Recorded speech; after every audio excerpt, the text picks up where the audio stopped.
হ্যাঁ ঠিক আছে Assalamu alaikum everybody, how are you?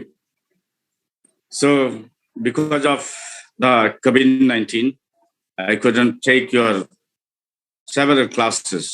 I'm extremely sorry for that, and in the last class I remained absent because of my oblivion, so it is my fault. I'm again conveying my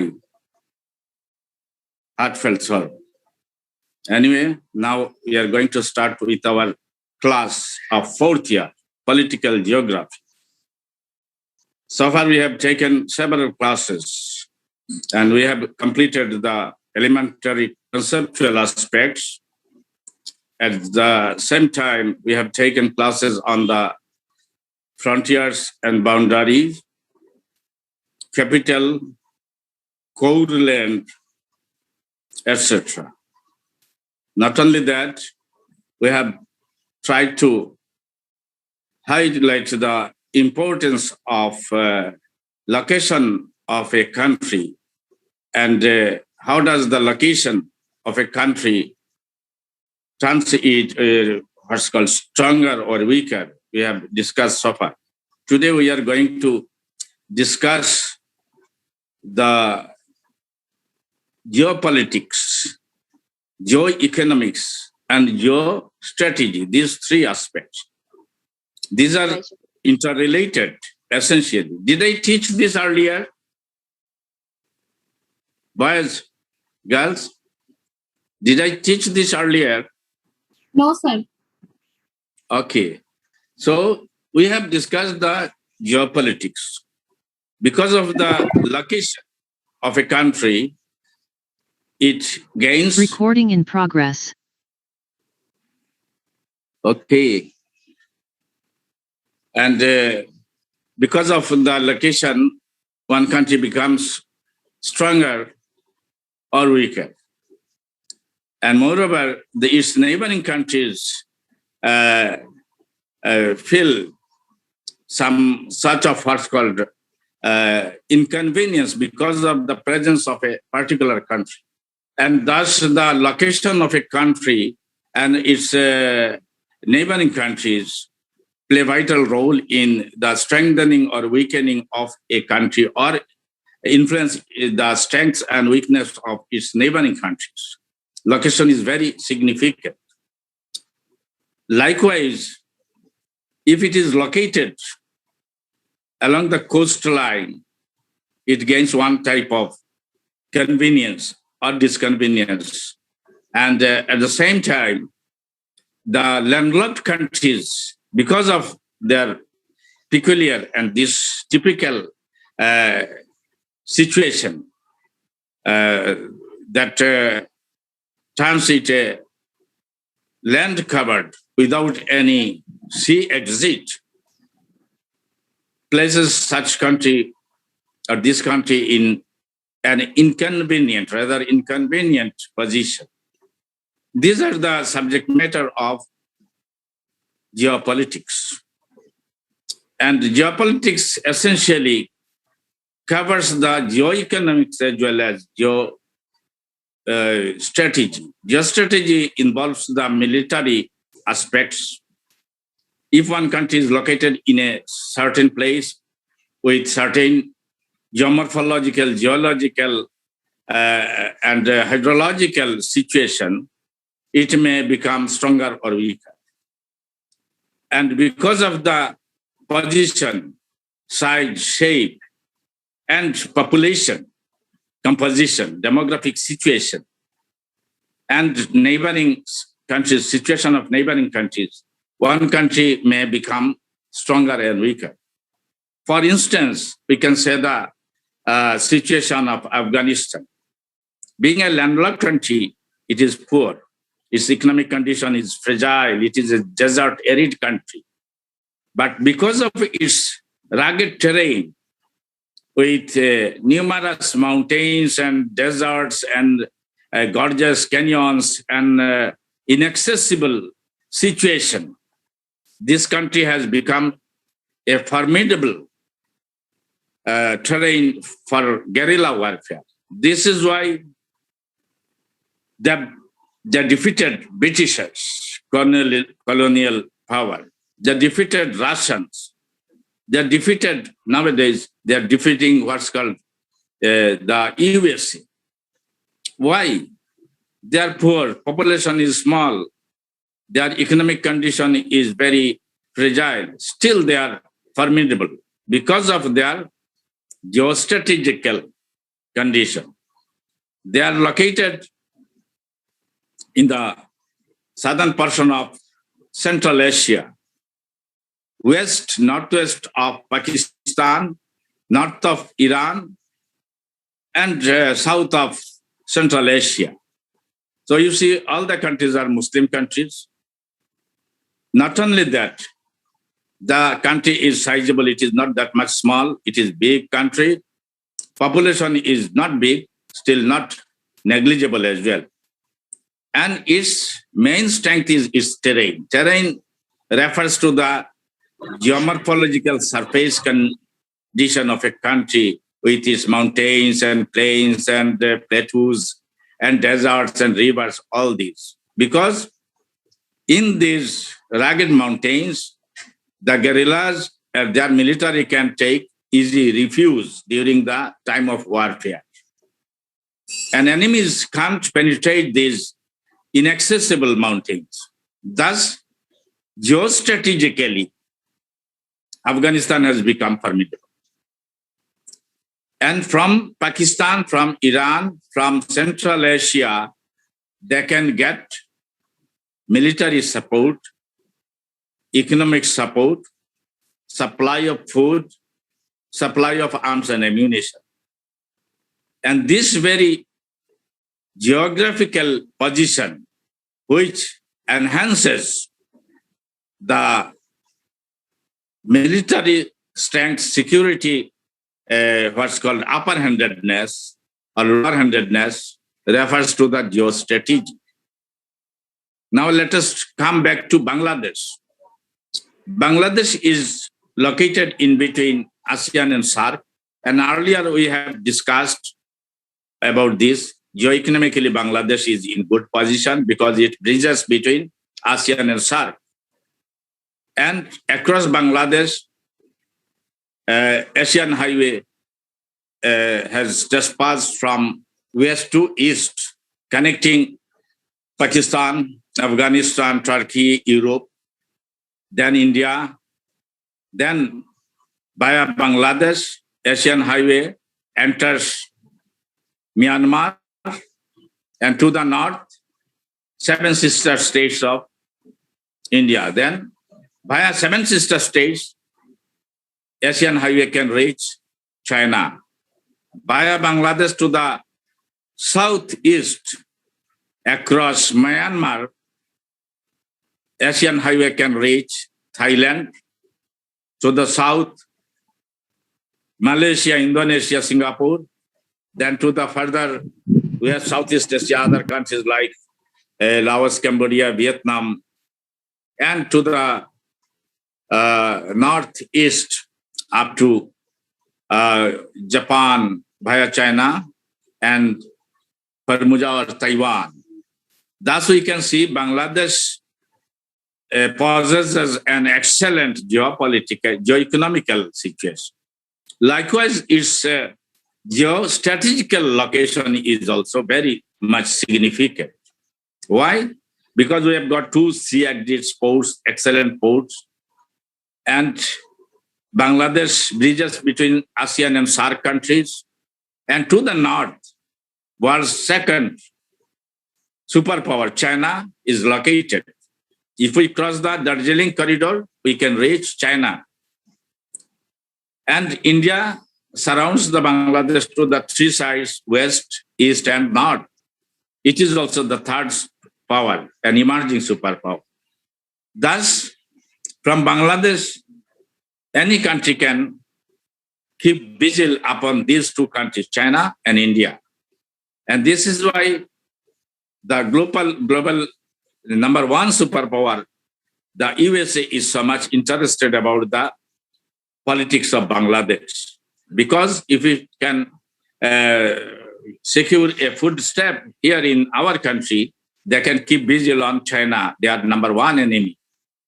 And they have befriended India, and with the help of India, the USA can try to keep China away from the entry to the blue water of the Bay of Bengal or the Indian Ocean. And here lies the significance, geostrategical significance of Bangladesh. Thus, we can say that if a war takes place in this area or global scale, Bangladesh can play a vital role in geostrategical consideration, because all these two emerging forces, China and India, and the established superpower USA, all these countries' interests merge here on the land of Bangladesh, and thus the geostrategy of Bangladesh is important. And Bangladesh, if Bangladesh is wise enough, its government is patriotic and democratic, it can harvest the benefit from these interests from USA, from India, and from China. So this is why we can consider from the perspectives of geopolitics, geoeconomics, and geostrategy, Bangladesh can play a vital role here in the apex of the Bay of Bengal, northern tip of Bay of Bengal, because from Bangladesh, anybody can reach the blue water of the Indian Ocean. And from Indian Ocean, we can, if we move towards east, we can reach Australia, New Zealand, Indonesia, Malaysia, and via these countries, we can reach the vast water of the Pacific Ocean. And if we move towards west, via Indian Ocean, we can reach Pakistan, Middle East, Arabian countries, and African eastern coasts. Thus, we see Bangladesh can play a vital role in Indian Ocean, rim countries, as well as in the Pacific region. And this is because of its geostrategical location. So, my dear students, I think whenever we'll discuss political geography, it will bring geopolitics. And whenever geopolitics comes, then eventually geostrategy and geoeconomics will come. Because nowadays, only geopolitics can't play much role. Because nowadays, war and conflict are of least interest. Because we have seen in the case of Israel, small force, the Hamas and other Philistine groups, they have defeated Israel. How come? You may raise a question that they have killed only 12, 13 Israelis, and they have killed around 300 Philistines. Still, they are claiming that they have become victorious. No. Again, here comes the strategical question. Although they have killed or succeeded to kill what's called only 12, 13 Israelis, but this is significant. Israeli lives matter. They are valuable. Second comes their what's called Iron Dome. They were very much, and still they are very much proud of their formidable Iron Dome. They used to tell that it will resist all the incoming missiles and other airplanes to attack Israeli cities and towns. But this time, Hamas rockets, which are mostly crude missiles of very cheaper cost, $800 to $15,000, depending upon the range. Still, they have launched around 4,000 or more than 4,000. This is their capacity, number one. Number two, at least 1/10 of their missiles or rockets have penetrated the Iron Domes. And these have created panic in the Israeli cities and settlements. Not only that, every day, 2 to 5 times around on average, they had to take refuge to their safe shelters in the bunkers, all the citizens. These have disrupted their economic activities, their normal way of life, and thus they have succeeded to create a havoc, panicky situation amongst the Israeli citizens. And this is another debate. Third comes, their economy has almost destroyed. How come? You listen to me very carefully. One rocket costs only several hundred to several $1,000. So they have launched 4,000 or 5,000 rockets. So totaling, they cost several $1 million.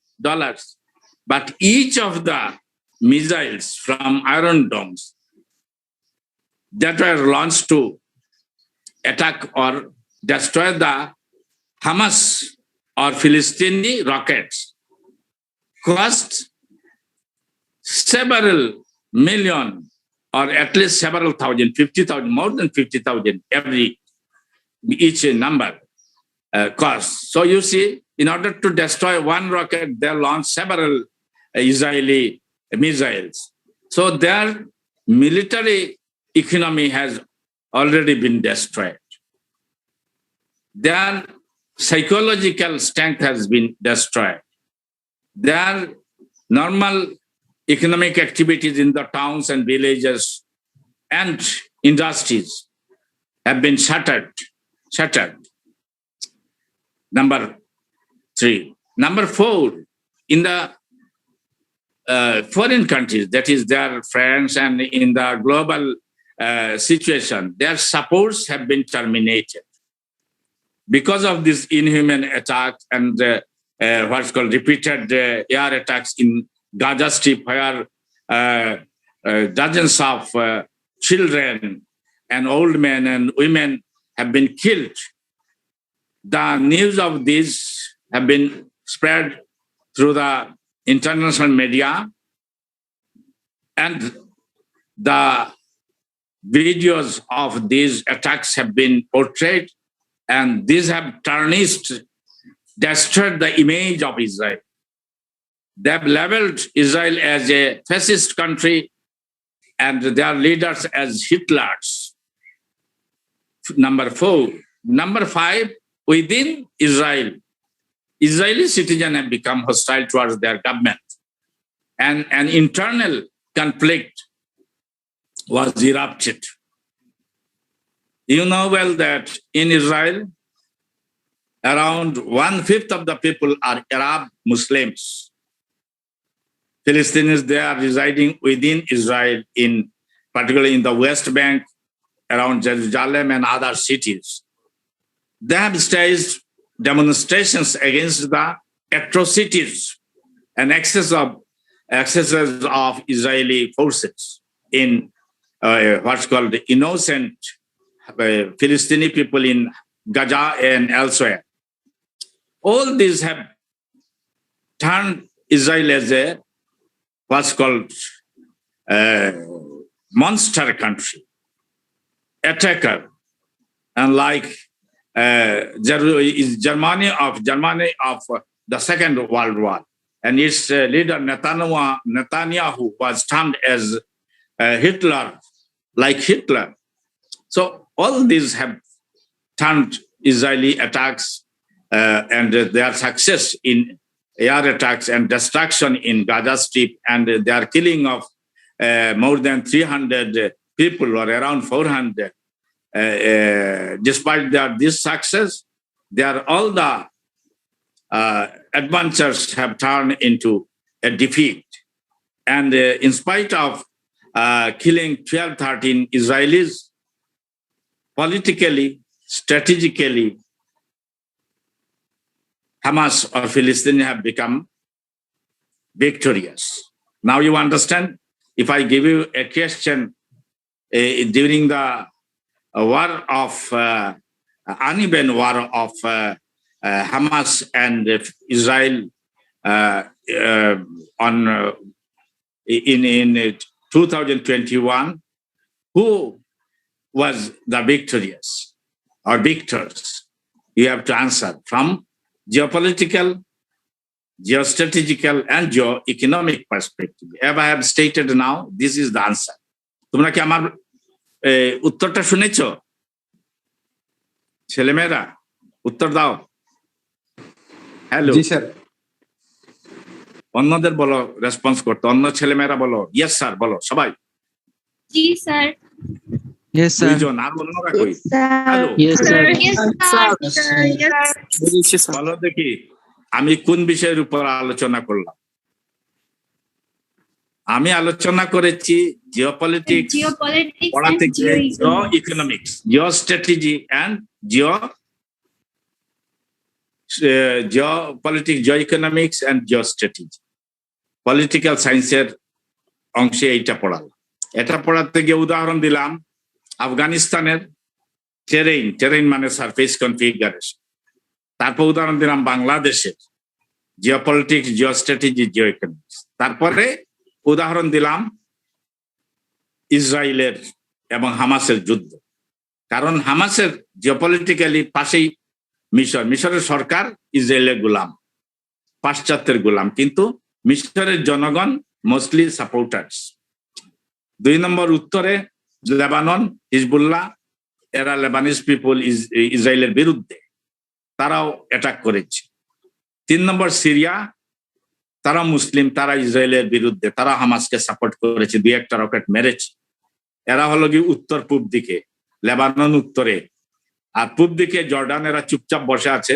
তারাও মনে মনে মুসলমান হওয়ার ফলে ফিলিস্তিনিদের পক্ষে। তাইলে দেখো জিওপলিটিক্যালি তারা সারাউন্ডেড। আর ইসরায়েলের পশ্চিমে মেডিটেরানিয়ান সি, মেডিটেরানিয়ান মানে ভূমধ্য সাগর, সেই দিকেও তারা মিসাইল মারতে পারে।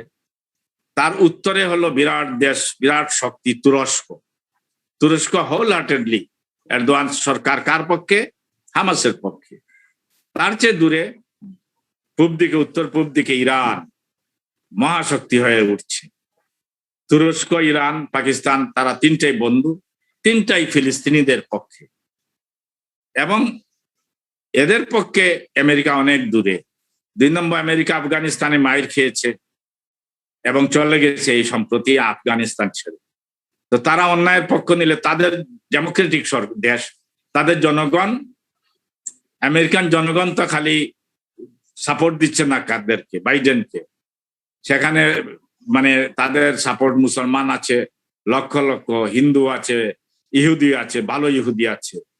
হিন্দুদের অনেকেই তারা ন্যায়ের পক্ষে থাকে, আর মুসলমান সব তো তাদের ভ্রাতৃপ্রতিম ফিলিস্তিনিদের পক্ষেই থাকবে। সুতরাং তাদের দেশেই আমেরিকায় হইচই লেগে যাবে। এই জন্য বিশ্ব দেখা গেছে কানাডা টানাডা তারা চুপ মেরে আছে। তাদের পক্ষে সবচেয়ে বেশি থাকে আমেরিকা, ফ্রান্স, ইংল্যান্ড। ইংল্যান্ডে হইচই লেগে গেছে, ডেমনস্ট্রেশন হয়েছে। এটা জিওপলিটিক্স।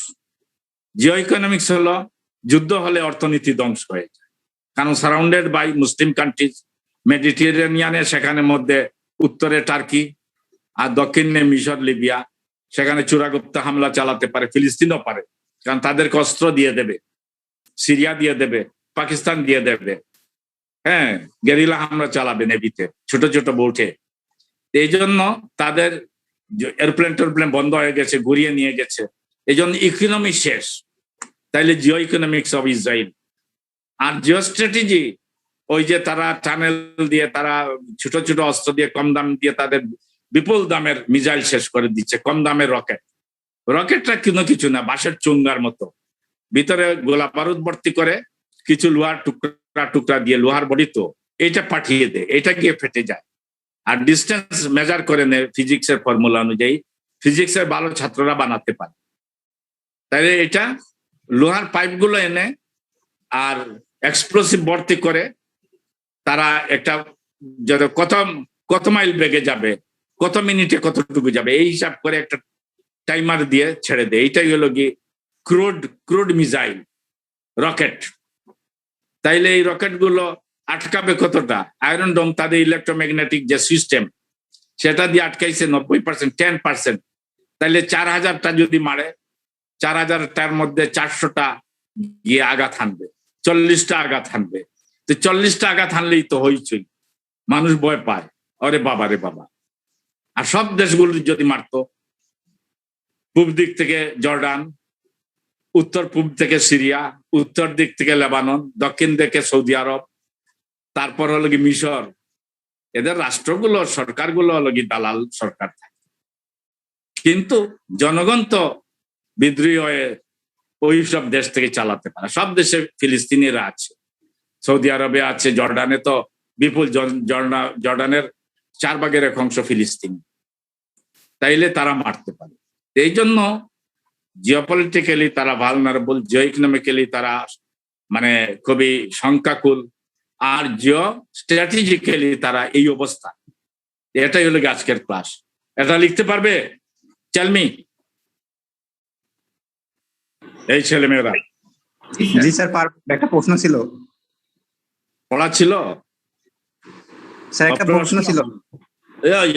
জিজ্ঞেস করুন স্যার, বাংলাদেশের কোয়াডে অন্তর্ভুক্তি, অর্থাৎ ইউএস লেড যে কোয়াড, দক্ষিণ চীন সাগর কেন্দ্রিক, তো এইখানে বাংলাদেশের অন্তর্ভুক্তি বাংলাদেশের জন্য কতটা সফলতা কিংবা বিফলতা বয়ে আনবে? বাংলাদেশ জয়েন করবে কিনা? শুনো, বাংলাদেশ হলো এখন হলো কি সুবিধাও আছে অসুবিধাও আছে। দুই নৌকায় চড়লে বিপদ। তো কোয়াডের মূল উদ্যোক্তা আমেরিকা, অস্ট্রেলিয়া, ইন্ডিয়া, নিউজিল্যান্ড, এরা কি করতে চায়? তাইওয়ান, এরা Japan, Japan, Australia, America, India, এরা চায়নাকে কোণঠাসা করতে চায়। আর বাংলাদেশের অর্থনীতি ইন্ডিয়ার চেয়ে চীনের উপর নির্ভরশীল। বাংলাদেশের যত বড় প্রজেক্ট, পদ্মা প্রজেক্ট, জলবায়ু কি যে বলে ইলেকট্রিসিটি প্রোডাকশনের রিয়েক্টর বানানো হচ্ছে, তারপর হলো বিভিন্ন রাস্তাঘাট এবং বড় বড় ইন্ডাস্ট্রি, সবগুলোর জন্য চীনের কাছ থেকে বিপুল ঋণ নিয়েছে। চীন থেকে যদি 12% আনি, ইন্ডিয়া থেকে 2%, তাহলে কার উপর? যদি আমরা চীনের যদি মুখ ফিরিয়ে নেয়, তাহলে আমাদের ইকোনমি মুখ থুবড়ে পড়বে। 1 নম্বর। 2 নম্বর, চীন একটা মহাশক্তি যেটা ইন্ডিয়ার চেয়ে শক্তিশালী। পপুলেশন প্রায় সমান, কিন্তু আয়তনে 3 গুণ বড়, সেনাবাহিনী 3 গুণ বড়, বিমান বাহিনী, নৌবাহিনী বিপুল শক্তিধর, নিউক্লিয়ার আর্মসে অনেক বেশি। তো নিউক্লিয়ার যুদ্ধ হবে, না হলে তো সব দেশই ধ্বংস হবে, কেউই করবে না। এমনিই দেখা গেছে যে ভুটানের ওখানে, লাদাখের ওখানে ইন্ডিয়া মাইর খেয়েছে। তাইলে বাংলাদেশ, ইন্ডিয়ার বন্ধু আমেরিকা, সুতরাং বলবে যে তোমরা কোয়াডে থাকো, আর চায়না বলবে থাকবে না। 2 নৌকা। এখন বাংলাদেশ সরকার ভালনারেবল। তো বাংলাদেশ বোঝাতে হবে ভালো ডিপ্লোম্যাটিক ম্যানুভার, কূটনৈতিক ভাবে চায়নাকে সন্তুষ্ট রাখতে হবে, অ্যাক্টিভলি কোয়াডে যেতে হবে না। আর হলো ইন্ডিয়াকে বুঝাবে, দেখো আমরা তো অর্থনৈতিক ভাবে চায়নার কাছে আমরা বিপদগ্রস্ত, তোমাদের সঙ্গে আছি, কিন্তু আমরা অ্যাক্টিভলি সৈন্য পাঠাবো না, অংশগ্রহণ করবো। তাইলে কোনোভাবে পার পেতে পারে। যদি চলে যায়, চায়না হুমকি দিয়েছে। নট অনলি দ্যাট, চায়না এমন শক্তিশালী, তারা এই যে কোনো ভাবে বাংলাদেশে সেনাবাহিনীতে তাদের সাপোর্ট আছে, বাংলাদেশের বিভিন্ন জায়গায় তাদের সাপোর্ট আছে, বিএনপি পলিটিক্যাল গ্রুপগুলো বিভিন্ন তাদের সাপোর্ট আছে। চাইনিজ কমিউনিস্টরা ইন্ডিয়ায়, যেটা চীনাপন্থী বলে যে মাওবাদী, তারা ইন্ডিয়ায়, এই যে পাকিস্তান যত বড় থ্রেট, নেপাল, চায়না যত বড় থ্রেট, তার চেয়ে বেশি হলো ভিতরে মাওবাদীরা লক্ষ লক্ষ বর্গ কিলোমিটার এলাকায় তারা ইন্ডিয়ান সৈন্যকে প্রত্যেক মাসেই মারছে। এই ভাবে চায়না কিন্তু বাংলাদেশের উপরও কি করতে পারে, বিভিন্ন অ্যাকশন নিতে পারে। এই জন্য বাংলাদেশের উচিত হবে দেশের স্বার্থ বুঝে যে কোনো মহাশক্তিগুলোকে হস্টাইল করা যাবে। আমার মনে হয়, আশা করি উত্তরটা পেয়েছ। জি স্যার, ধন্যবাদ। ঠিক আছে, শোনো, পরীক্ষা তো তোমাদের জুলাই মাসে, হার্ড অফ দিস, তো তোমাদের ধরো জুলাই অগাস্টে হতে পারে। অনেক ছেলে মেয়ে বিভিন্ন ডিপার্টমেন্টে বলছে স্যার আমাদের 1/4 1/3 এর এই মানে কানেকশন পাই না, তারপর ডিভাইস নেই, তারপর মফস্বলে থাকি, বিভিন্ন ধরনের সমস্যা হয়, টাকা পয়সা নাই, আমরা ইলেকট্রনিক্যালি পরীক্ষা দিতে পারবো না। বুঝতে পারছো? তো এটা চিন্তা করছি, যদি পরীক্ষা হয়েও যায় কিভাবে হবে কিভাবে না, আমরা সাজেস্ট করেছি। অনলাইনে থেকে স্যার আপনার চাইলে স্যার এই 7 দিনে বা 14 দিনের ভিতরে অফলাইনে নিতে না, পারেন। এখন তো খুললে তো আবার করোনা হবে, তো সুতরাং আবার তোমাদের ছুটি বাড়াবে। 29 তারিখ খোলা আছে স্যার। শোনো, 29 তারিখের পরে আবার বন্ধ দিতে পারে শুনতেছি। তো এটা wait and see, don't be worried. যদি হয়েও যায় তোমাদেরকে আমরা এই যা পড়িয়েছি, যেগুলো পড়িয়েছি এইগুলো থেকে সোজা প্রশ্ন দিয়ে দিব। 7টা সরি, তোমরা 5টা দেবে, 5টা 5 7 7 করে মার্কস, 5 7 35, তোমরা পাস করে পাও যদি 5 5 25 30 পেয়ে যাবে 35-এর মধ্যে। আর 30 মার্কস তো আমাদের হাতে 30%, সেইগুলো সে 30-এর মধ্যে তোমরা যেরকম অ্যাটেন্ডেন্সের ভিত্তিতে, অ্যাটেন্ডেন্সটা রাখছো তো, ওই অ্যাটেন্ডেন্সের ভিত্তিতে দিয়ে দেবো। আর হলো কি বাইবা নিয়ে নেব, গ্রুপ গ্রুপ করে 5 দিনে 5 বেচে বাইবা নিয়ে নেব। সুতরাং তোমাদের পাস করা অসুবিধা, কিন্তু জ্ঞান হবে না। এই যে তোমাদের আমি অনেক কোর্সের ক্লাসই হয় না স্যার। শুনো, আরো পিছনে আছে কোর্স। জি স্যার, 5টা কোর্স ক্লাসই হয় না, ক্লাস হয়নি, তাইলে তো আমি এগিয়ে আছি এত অসুখ বিসুখের পরেও। আমার করোনা হয়েছিল জানছো বোধহয় না? জি স্যার। আমার ওয়াইফের হয়েছিল, আমার মেয়ের হয়েছিল, জামাইয়ের হয়েছিল, আমাদের বাসার সবাই। বুঝতে পারছো? স্যার আমি এখন ছোট সবাই নাতনিকে কেমন আছে? সবাই, তোমরা তো খোঁজ নওনি, আল্লাহ বাঁচিয়ে দিয়েছেন, সুস্থ সবাই, শুকর আলহামদুলিল্লাহ। হ্যাঁ, আমার খুব কম হয়েছিল, আমার ওয়াইফের কম হয়েছিল, তারপর উনি সাফার করেছেন পজিটিভ। আমার ওয়াইফের তো ওই যে মেয়ের তো পজিটিভ, এবং মেয়ে খুব অক্সিজেন নিতে হয়েছিল, শ্বাস প্রশ্বাসের কষ্ট, খুব নিয়ম মানবে, আমি তো অনেক নিয়ম মানি, তারপরেও হয়েছে। সুতরাং সাবধান বাবারা, তোমাদের বাবা মা ভাই বোন সবাইকে তোমরা সহ ডাবল মাস্ক দেবে বাইরে গেলে, সবসময় বাইরে থেকে এসে হাত ধুইবে, কাপড় চোপড় ছেড়ে গোসল করবে সাবান দিয়ে। আর হলো গিয়ে একটু কম ঘোরাফেরা করবে, না পারলেই ভালো। বাড়িতে হালকা ব্যায়াম করবে, ফলমূল খাবে, ভিটামিন ডি সি, তারপর হলো জিঙ্ক খাবে, জিঙ্ক ডি সি আর জিঙ্ক, তারপর ফলমূল আর শাকসবজি খাবে বেশি করে। আর কি খাবে? মাছ খাবে, প্রোটিনের দরকার আছে। আর তোমরা হালকা ব্যায়াম করবে, হাঁটবে, দৌড়াবে, হ্যাঁ, ফিজিক্যাল ফ্রি হ্যান্ড এক্সারসাইজ করবে, নাইলে মুটিয়ে যাবে, দুর্বল হয়ে যাবে। তো আর হলো গিয়ে কি, তোমাদের পড়বে, ইংলিশ পড়বে ভালো করে, সামনেই তো বিসিএস IELTS এর প্রস্তুতি নিবে মডিউল গুলো দেখে। আর কি করবে? ইংলিশ কম্পিউটার দুইটা ভালো করে শিখে নিবে, কম্পিউটার আর ইংলিশ এইগুলো শিখবে, বিসিএস এর প্রিপারেশন নেবে। ওই আজকে যেভাবে আলোচনা, এইগুলোই সুন্দর করে এইগুলো লিখে দেবে পয়েন্ট ওয়াইজ। যেমন অনেকে বলবে 12 জন মারলো, ওরা মারলো 300 জন, তাহলে জিতলো তো ইসরায়েল। কিন্তু আজকে বুঝাইলাম কিভাবে ইসরায়েলের পরাজয় হইলো, এটা বুঝেছো? বিসিএস এ ভাইভাতে জিজ্ঞেস করবে, লিখতেও দেবে, এইরকম প্রশ্ন থাকবে।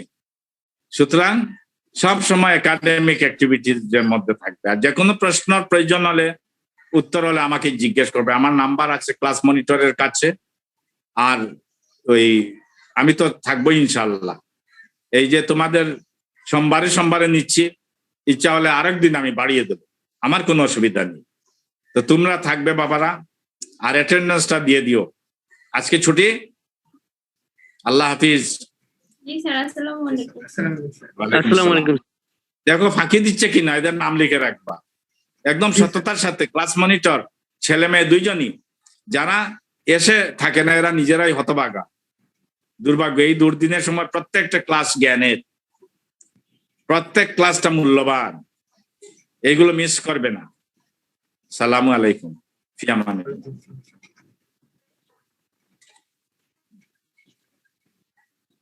See you in the next Monday. Allah Hafiz.